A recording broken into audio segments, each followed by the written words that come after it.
நடிகர் ஜீவா அவருடைய தந்தையும் திரைப்படத்துறையில முக்கிய தயாரிப்பாளராகவும் இருக்கும் ஆர்.பி. சௌத்ரி அவரு உயிரிழந்த செய்தி இப்ப வெளியாகிருக்கு. கார் விபத்துல அவர் உயிரிழந்ததா இந்த தகவல் இப்ப வெளியாகிருக்கு.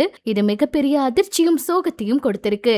இவர் தமிழ், தெலுங்கு, மலையாளம் மற்றும் இந்தி திரைப்படத்துறையில முக்கிய தயாரிப்பாளராகவும் சூப்பர் குட் பிலிம்ஸ் அப்படிங்கிற நிறுவனத்தோட தலைவராகவும் அறியப்படுகிறார். 1980ல இறுதியில சினிமா துறையில நுழைஞ்ச இவரு 70க்கும் மேற்பட்ட படங்களை தயாரிச்சிருக்காரு.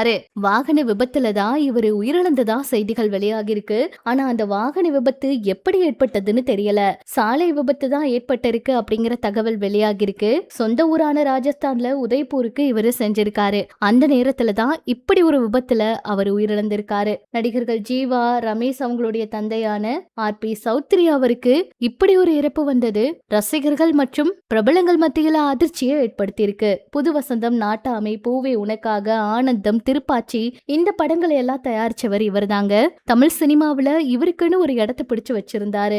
ஆரம்பத்துல புரியாத புதிர், சேரன் பாண்டியன், புத்தம்புது பயணம், ஊர் மரியாதை, முதல் சீதனம், அபிராமி, கோகுலம், கேப்டன், நாட்டாமை, சின்ன மேடம், சுந்தர புருஷன், சூரிய வம்சம், 2017ல கூட மொட்ட சிவா கெட்ட சிவா, கடம்பன், ஜில்லா, வில்லாலி வீரன், மிஸ்டர் பெல்லே கொடுக்கு இந்த படங்களை எல்லாம் கூட தயாரிச்சிருந்தாங்க. ஜீவா அவருக்கு நிறைய பேர் இப்ப ஆறுதல் சொல்லிட்டு இருக்காங்க. இந்த ஒரு இழப்பு அவங்களுடைய குடும்பத்துல மிகப்பெரிய அதிர்ச்சியும் சோகத்தையும் கொடுத்திருக்கு. ஜீவா அவரு சமீபத்துல கூட நடிச்ச படங்கள்ல மறுபடியும் ரசிகர்கள் மத்தியில ரொம்பவே பிரபலமாயிருக்காரு. சமூக வலைதளங்கள்ல இந்த செய்தியை பார்த்ததுமே ஜீவா அவர்களுக்கு ரசிகர்களும் பிரபலங்களும் ஆறுதலை தெரிவிச்சிட்டு இருக்காங்க.